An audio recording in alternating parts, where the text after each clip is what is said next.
અમદાવાદ વધતા જતા એક્સિડન્ટના લીધે મેં અને મારા કો ફાઉન્ડરે એક ઇનિશિયેટિવ લીધો છે, જેમાં અમે 15 ઓગસ્ટ સુધી લોકોને ટ્રાફિક અવેરનેસ કરાવશું અને વૃક્ષારોપણ પણ કરીશું.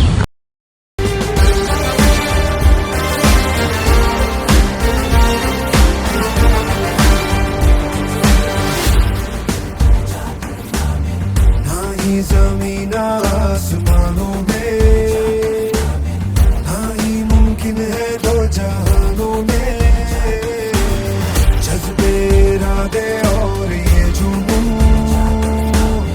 बनते हैं दिल के कारखानों में. Thank you Ahmedabad. 5000 થી પણ વધુ પ્લેજ લઈને અમારા ઇનિશિયેટિવને સફળ બનાવવા માટે અમે ભવિષ્યમાં પણ આવી રીતે અમદાવાદ માટે કામ કરતા રહીશું. વંદે માતરમ.